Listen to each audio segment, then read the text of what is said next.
নমস্কাৰ বন্ধু-বান্ধৱীসকল, তোমালোকলৈ আজি মই মিচিং কেৰেক্টাৰৰ 4 নম্বৰটো ভিডিঅ' লৈ আহিছোঁ। ইয়াত আমাৰ কুৱেশ্যনটো কি দিয়া আছে, ইয়াত বক্স দিয়া আছে। এই বক্সৰ ভিতৰত এই প্ৰশ্নবোধক চিহ্নত কি বহিব তাক আমি নিৰ্ণয় কৰিব লাগে।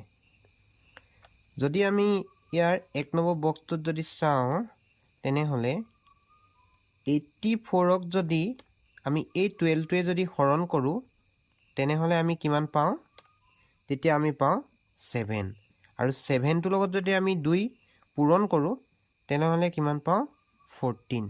মানে এই 14টো ক'ত আছে? ইয়াত আছে। তো মানে ইয়াত কি হৈছে, এই 84ক যদি আমি এই 12টোৰে হৰণ কৰোঁ, তেনেহ'লে আমি 7 পাইছোঁ আৰু 7 লগত যদি 2 পূৰণ কৰিছোঁ, তেনেহ'লে এই 14টো আমি পাইছোঁ।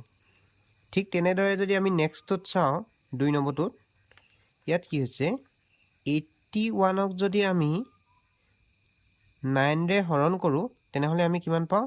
9 পাওঁ। আৰু 9ৰ লগত যদি 2 পূৰণ কৰোঁ, তেনেহ'লে কিমান পাওঁ? 18 পাওঁ। আৰু এই 18টো ক'ত আছে? ইয়াত আছে। তো পুনৰবাৰ মই কৈ দিছোঁ, 81ক আমি 9ৰে হৰণ কৰিছোঁ, তেতিয়া আমি কিমান পাইছোঁ? 9 পাইছোঁ। আৰু 9ৰ লগত যেতিয়া আমি 2 পূৰণ কৰিছোঁ, তেতিয়া এই 18টো পাইছোঁ। তো ঠিক তেনেদৰে যদি আমি 3 নম্বৰটোত চাওঁ, তেনেহ'লে 88ক যদি আমি হৰণ কৰোঁ 11ৰে, তো আমি কিমান পাম? 8 পাম। 8ৰ লগত যদি আমি 2 পূৰণ কৰোঁ, তেনেহ'লে কিমান হ'ব? 16 হ'ব। তো আমাৰ এতিয়া কাৰেক্ট আনচাৰটো কিমান হ'ব? 16 হ'ব। পুনৰবাৰ কৈছোঁ মই, এই 88টোক যদি আমি 11ৰে হৰণ কৰোঁ, তেনেহ'লে আমি কিমান পাওঁ? 8 পাওঁ। 8ৰ লগত যদি আগৰ দৰে আমি 2 পূৰণ কৰোঁ, তেনেহ'লে কিমান পাওঁ? 16। তো তেনেহ'লে এই খালী বক্সটোত কি বহিব এতিয়া? 16 বহিব। তো আমাৰ অপশ্যন কোনটো আছে?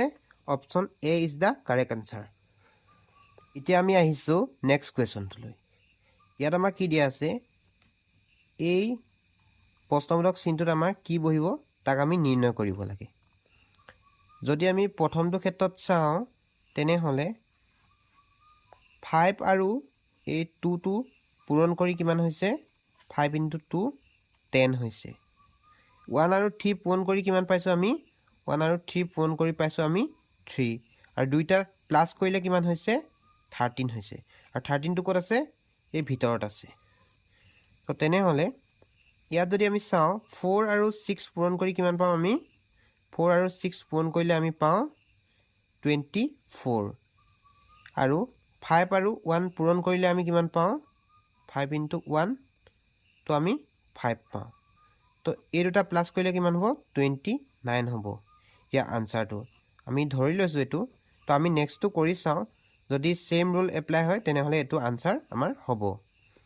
তো ইয়াত 3 আৰু 4 পূৰণ কৰিলে কিমান হ'ব? 3 আৰু 4 পূৰণ কৰিলে হ'ব 12।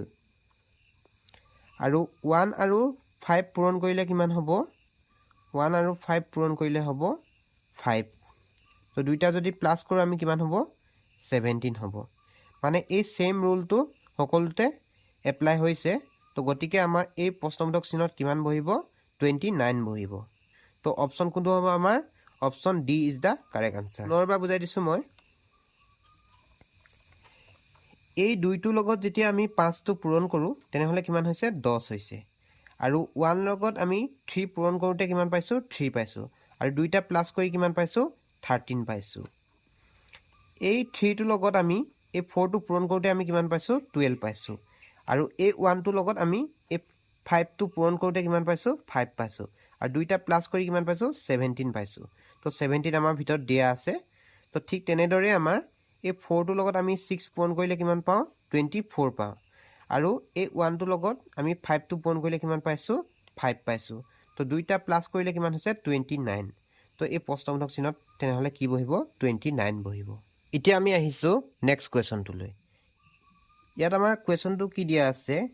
এই প্ৰশ্নবোধক চিহ্নত কি বহিব আমি তাক নিৰ্ণয় কৰিব লাগে। এই প্ৰথমটো ক্ষেত্ৰত আমাৰ কি হৈছে? 27 + 54/9। মানে কি হৈছে? এই ওপৰৰ দুটা প্ৰথমে আমি যোগ কৰিব লাগিব। যোগ কৰিলে আমাৰ কিমান হ'ব? সেইটো হ'ব আমি ইয়াতে যোগ কৰি লৈছোঁ 54 আৰু 27 যোগ কৰিলে কিমান হ'ব আমাৰ 11 1 বহিব 1 উকলিব 5 6 7 8 81 তো 81 হ'ল 81ক যদি 9ৰে হৰণ কৰোঁ তেনেহ'লে কিমান হ'ব 9 হৈ যাব ঠিক তেনেদৰে যদি আমি ছেকেণ্ডটোত চাওঁ তেনেহ'লে 42 প্লাছ 84 আৰু হৰণ কিমান হ'ব 14ৰে হ'ব তো ওপৰত আমাৰ এইটো প্লাছ কৰিলে কিমান হ'ব 84 প্লাছ 42 4 6 8 12 হ'ব 126 বাই 14 আৰু ইয়াক যদি আমি 14ৰে হৰণ কৰোঁ কেইবাৰ যাব 9 বাৰ যাব তো 14 আৰু 9 যদি পূৰণ কৰোঁ কিমান হ'ব 6 3 উকলিব তো 12 তো 126 ইয়াতো আমি 9 পাম ঠিক তেনেদৰে আমি যদি নেক্সটটো চাওঁ তেনেহ'লে আমি ইয়াত কি বহিব নাজানো কাৰণে x ধৰি লৈছোঁ x প্লাছ 42 বাই 7 সমান আমি কিমান পাব লাগিব 9 পাব লাগিব তো আমি যদি চাওঁ x প্লাছ 42 সমান এই হাতটো এই 9টোৰ লগত পূৰণ হ'ব কিমান হ'ব 63 হ'ব তো আমি x ৰ মানটো উলিয়াই লওঁ x equal to 63 minus 42 equal to কিমান হ'ব আমাৰ ইকুৱেল টু হ'ব 63 পৰা যদি আমি 42 মাইনাছ কৰোঁ তেনেহ'লে হ'ব 1 আৰু 2 মানে 21 হ'ব তো আমাৰ কাৰেক্ট এনচাৰটো কি হ'ব এতিয়া 21 হ'ব তো অপশ্যন কোনটো দিয়া আছে আমাৰ option B is the correct answer এতিয়া মই পুনৰ এবাৰ বুজাই দিছোঁ প্ৰথমটো ক্ষেত্ৰত আমাৰ কি হৈছে 27 লগত আমাৰ 54টো প্লাছ হৈছে আৰু দুইটা প্লাছ কৰি আমি এই 9ৰে আমি হৰণ কৰিব লাগিব তেতিয়া আমি কি পাওঁ 9 পাওঁ ঠিক তেনেদৰে ছেকেণ্ডটো ক্ষেত্ৰত কি হৈছে আমাৰ 42 লগত 84 প্লাছ হৈছে আৰু এই দুটা প্লাছ কৰি আমি কি কৰিছোঁ এই 14টোৰে আমি হৰণ কৰিছোঁ তেতিয়া আমি কি পাইছোঁ 9 পাইছোঁ ঠিক তেনেদৰে যদি আমি ইয়াৰ ক্ষেত্ৰতো চাওঁ তেনেহ'লে আমি এই সংখ্যাটো নাজানো সেইকাৰণে x ধৰি লৈছোঁ x ৰ লগত আমি 42 প্লাছ কৰিছোঁ আৰু 7ৰে এই 7টোৰে আমি হৰণ কৰিছোঁ তেতিয়া আমি কি পাব লাগিব ইয়াতো যদি আমি 9 পাইছিলোঁ তেনেহ'লে আমি ইয়াতো কিমান পাব লাগিব 9 পাব লাগিব তেনেহ'লে আমি এইটো সলভ কৰিলোঁ তেতিয়া আমি কি পালোঁ 21 পালোঁ তো আমাৰ এই প্ৰশ্নবোধক চিহ্নত কি বহিব তেন্তে 21 বহিব ঠিক আছে এতিয়া আমি আহিছোঁ নেক্সট কুৱেশ্যনটোলৈ ইয়াত আমাক প্ৰশ্নটো কি দিয়া আছে এই প্ৰশ্নবোধকত আমাৰ কি বহিব তাক আমাক নিৰ্ণয় কৰিব দিছে আমি যদি চাওঁ প্ৰথমটো ক্ষেত্ৰত কি হৈছে এই বাহিৰত থকা গোটেইকেইটা সংখ্যা প্লাছ হৈছে যেনেধৰণে 1 plus 2 plus 3 plus 7 equal to কিমান হ'ব 13 হৈ যাব আৰু 13টো স্কুৱাৰ কৰিছে তেনেহ'লে কিমান পাইছে 169 এই সংখ্যাটো ক'ত আছে এই ভিতৰত আছে ঠিক আছে ঠিক তেনেদৰে যদি আমি ছেকেণ্ডত চাওঁ তেনেহ'লে 5 plus 1 plus 2 plus 3 equal to কিমান হয় ইকুৱেল টু হয়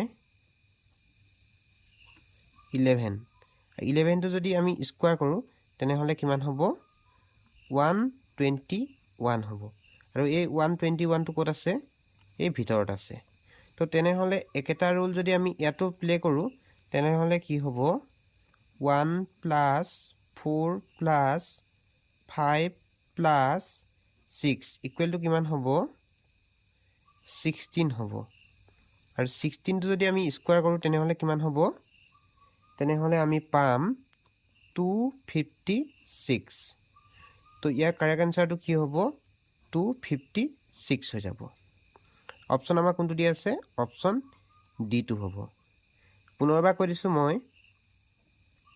ইয়াৰ ক্ষেত্ৰত কি হৈছে এই বাহিৰত থকা সকলোবোৰ সংখ্যা প্ৰথমে প্লাছ কৰিব লাগিব তাৰপিছত আমি যিটো পাম সেইটো সংখ্যা আমি স্কুৱাৰ কৰিব লাগিব তেতিয়া আমি যোনটো সংখ্যা পাম সেইটো আমাৰ এই ভিতৰত দিয়া আছে আৰু দ্বিতীয়টো ক্ষেত্ৰত কি হৈছে এই বাহিৰত থকা সকলো সংখ্যা যোগ হৈছে আৰু যোগ কৰি আমি কিমান পাইছোঁ 11 পাইছোঁ 11ক যদি আমি স্কোৱাৰ কৰোঁ তেনেহ'লে 121 পাইছোঁ আৰু এই 121টো ক'ত আছে ইয়াৰ ভিতৰত আছে ঠিক তেনেদৰে আমি যদি এইটো ক্ষেত্ৰটো চাওঁ তেনেহ'লে বাহিৰত থকা সকলোবোৰ সংখ্যা যোগ কৰি আমি কিমান পালোঁ 16 পালোঁ আৰু 16টো স্কোৱাৰ কৰি কিমান পাইছোঁ আমি 256 তো এই প্ৰশ্নবোধক চিহ্নত কি বহিব 256 বহিব এতিয়া আমি আহিছোঁ শেষৰটো প্ৰশ্নলৈ ইয়াত কি দিয়া আছে সকলোতে এটা বক্স দিয়া আছে আৰু এই বক্সটোৰ ভিতৰত কি বহিব তাক নিৰ্ণয় কৰিব দিছে আমি যদি এই 1 নম্বৰটো ক্ষেত্ৰত চাওঁ তেনেহ'লে ইয়াত কি হৈছে বাহিৰত থকা সকলোৰে বৰ্গমূলকেইটা যোগ কৰি আমি এই ভিতৰ সংখ্যাটো পাইছোঁ যদি আমি 36ৰ বৰ্গমূল চাওঁ কিমান হ'ব 6 হ'ব আৰু 64ৰ বৰ্গমূল কিমান হয় 8 হৈ যায় আৰু 25ৰ বৰ্গমূল কিমান হয় 5 হয় আৰু 49ৰ বৰ্গমূল কিমান হয় 7 হয় আৰু গোটেইকেইটা যদি আমি প্লাছ কৰোঁ তেনেহ'লে কিমান হ'ব 26 হ'ব আৰু সেকেণ্ডটো ক্ষেত্ৰত যদি আমি চাওঁ তেনেহ'লে 9ৰ বৰ্গমূল কিমান 3 প্লাছ 25ৰ বৰ্গমূল কিমান হয় 5 হয় প্লাছ 16ৰ বৰ্গমূল কিমান হয় 4 হয় আৰু প্লাছ 81ৰ বৰ্গমূল কিমান হয় 9 হয় তো গোটেইকেইটা প্লাছ কৰিলে আমি কিমান পাওঁ তো গোটেইকেইটা আমি প্লাছ কৰিলে আমি পাম ইয়াত 21 ঠিক আছে ঠিক তেনেদৰে যদি আমি 3 নম্বৰটো ক্ষেত্ৰটো যদি চাওঁ তেনেহ'লে 25ৰ বৰ্গমূল কিমান হয় 5 হয় প্লাছ 144ৰ বৰ্গমূল কিমান হয় আমাৰ 144ৰ বৰ্গমূল হয় 12 প্লাছ 36ৰ বৰ্গমূল কিমান হয় 6 আৰু 64ৰ বৰ্গমূল কিমান হয় আমাৰ 8 হয় তো গোটেইকেইটা আমি যোগ কৰিলে এতিয়া কিমান পাম গোটেইকেইটা যোগ কৰিলে আমি পাম 31 তো এই প্ৰশ্নবোধক চিহ্নত কিমান বহিব 31 বহিব অপশ্যন কোনটো দিয়া আছে আমাৰ অপশ্যন ডিটো দিয়া আছে পুনৰবাৰ আমি চাই লৈছোঁ এই বাহিৰত থকা সকলোবোৰ সংখ্যা আমি বৰ্গমূলবোৰ যোগ কৰি আমি এই ভিতৰ সংখ্যাটো পাম তো 36ৰ বৰ্গমূল কিমান হয় 6 হয় 64ৰ বৰ্গমূল কিমান হয় 8 হয় 25ৰ বৰ্গমূল কিমান হয় 5 হয় 49ৰ বৰ্গমূল কিমান হয় 7 হয় আৰু গোটেইকেইটা যোগ কৰিলে আমি কিমান পাওঁ 26 পাওঁ ঠিক তেনেদৰে ইয়াৰ ক্ষেত্ৰত হয় 9ৰ বৰ্গমূল কিমান 3 হয় 25ৰ বৰ্গমূল 5 হয় 16ৰ বৰ্গমূল 4 হয় 81ৰ বৰ্গমূল 9 হয় আৰু গোটেইকেইটা যোগ কৰিলে আমি কিমান পাওঁ 21 পাওঁ ঠিক তেনেদৰে আমি নেক্সটত কি হৈছে 25ৰ বৰ্গমূল 5 হয় 144ৰ বৰ্গমূল 12 হয় আৰু 36ৰ বৰ্গমূল 6 হয় 64ৰ বৰ্গমূল 8 হয় আৰু গোটেইকেইটা যোগ কৰিলে আমি কিমান পাওঁ 31 পাওঁ তো ইয়াৰ আনসাৰটো কি হ'ব 31 অপশ্যন ডি আজিলৈ ইমানে যদি ভিডিঅ'টো ভাল লাগিলে তেনেহ'লে লাইক শ্বেয়াৰ কৰিবলৈ একেবাৰে নাপাহৰিব আৰু ইয়াৰ সকলোবোৰ পাৰ্ট আমাৰ প্লেলিষ্টত দিয়া আছে তো এবাৰ প্লেলিষ্টটো চেক কৰিব ধন্যবাদ